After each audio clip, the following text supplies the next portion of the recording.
સાહેબ હું શાકભાજી લઈને જતી હતી ને ત્યાં ડોહા હતા, ડોહાને મેં હાથ પકડ્યો તો ડોહાને છોડ્યું ને વચ્ચે એક્ટિવા વાળો આવે ને તો મને ઠોકીને નાહી ગયો. એ મને કંઈ ખબર જ નહીં સાહેબ.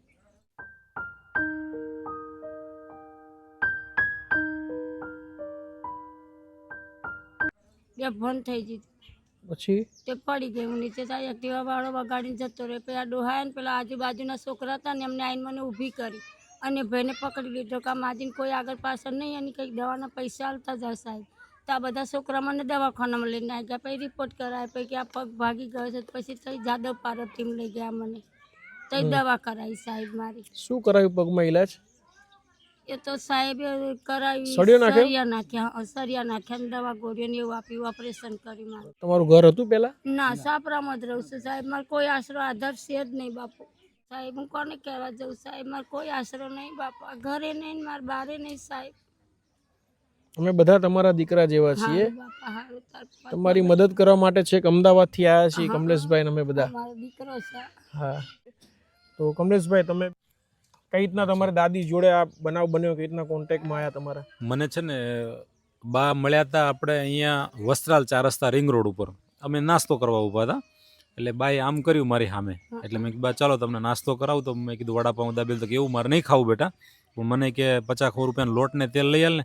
તો આપણે ત્યાં રિંગ રોડ ઉપર કઈ દુકાન તો હતી ને. મેં કીધું મારી ગાડી હતી, મેં તમારી ગાડીમાં બેસી જાઓ, તમારી બા જેવા જ છો બરોબર. તો વાંધો નહીં બેટા. તરત અંદર કરિયાણાની દુકાને મેં પગમાં જોયું તો ચપ્પલ નહોતા. મેં બા પહેલાં ચપ્પલ લઈ દઉં.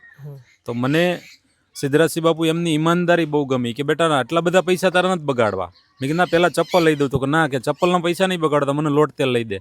પહેલાં ચપ્પલ લઈ દીધા 150 રૂપિયાના. તો કે ના આટલા બધા પૈસા નહીં, ચપ્પલ લઈ દીધા. પછી દુકાને ગયો એટલે મેં કીધું 15 દી ચાલે એટલું કરિયાણું બાને બાંધી આપો એમ. થેલામાં ભરી દીધું. પછી મને ભેટીને રડવા મળ્યા કે આટલું બધું પૈસા બેટા તારા નથી લેવા.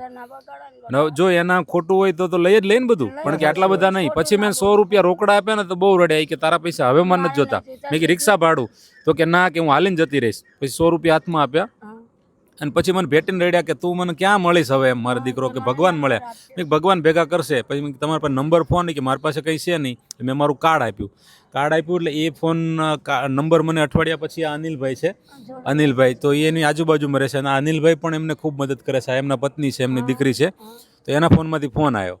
એટલે પછી બીજી વાર વરસાદમાં ઝૂંપડું આખું પાણી પડતું હતું. તો એક કપડું માગ્યું. તો આપણે કપડું બનાવી કાળુપુરથી એ કપડું લેવા માટે અનિલભાઈ પોતે ત્યાં ઓઢવા આવ્યા. અનિલભાઈનો બી 10,000 પગાર છે. તો એ માણસ એમના પત્ની છે, એ જમવાનું બનાવી આપે છે બાને. અત્યારે આપણે એમને પગની અંદર એક્સિડન્ટ થયું છે અને ટોટલી હવે તો બેડ રેસ્ટ રહેવું પડશે એમને 2-3 મહિના માટે.